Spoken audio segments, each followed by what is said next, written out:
É o carioca Edir Macedo. Ele nasceu em 54, portanto tem a minha idade.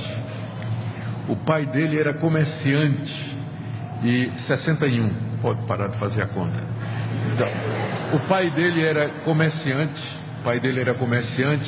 e eram de uma família católica, praticante.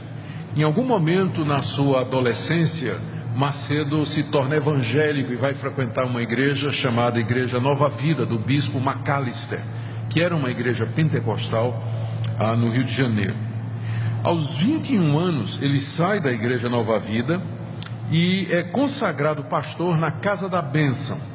Casa da Bênção, naquela altura, era uma das igrejas neopentecostais mais conhecidas no Brasil e vinha crescendo muito.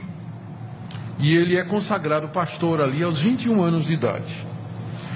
2 anos depois, aos 23, ele sai da Casa da Bênção, ele já era pastor, sai da Casa da Bênção, juntamente com 2 outros pastores.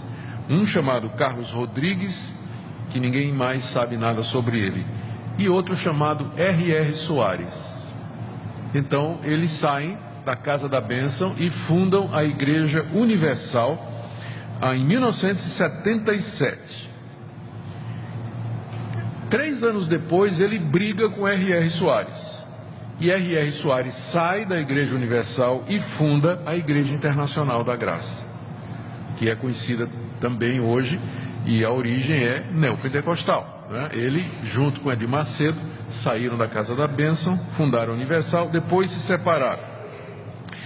Em 1998, portanto, 18 anos, 20 anos depois disso aqui, o Edir Macedo se desentendeu com um obreiro que vinha crescendo muito dentro da Igreja Universal e expulsou o obreiro.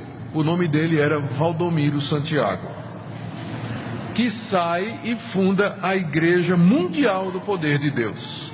E que cresceu, a princípio, roubando ou tirando membros do Edir Macedo. Foi uma guerra na época, não é? O Valdomiro Santiago se declara bispo nessa igreja que ele começou, constitui um colegiado de bispos que logo em seguida declaram que ele é apóstolo. Então, Valdomiro Santiago é apóstolo na igreja que ele mesmo fundou. E em 2006, Valdomiro Santiago teve uma briga com um bispo que saiu e fundou a Igreja Apostólica Plenitude do Trono de Deus. Estou falando de Agenor Duque. Então, essas grandes igrejas neopentecostais que estão na mídia hoje e que atraem atenção pela maneira, às vezes, estranha, bizarra, não é? Com que conduzem os cultos, todas elas têm uma raiz só, Edir Macedo, e a fundação da Igreja Universal do Reino de Deus. Estas igrejas são Universal do Reino de Deus, Edir Macedo; Internacional da Graça, R.R. Soares; Mundial do Poder de Deus, Valdomiro Santiago; e Igreja Apostólica Plenitude do Trono de Deus, de Agenor Duque. Essas são as igrejas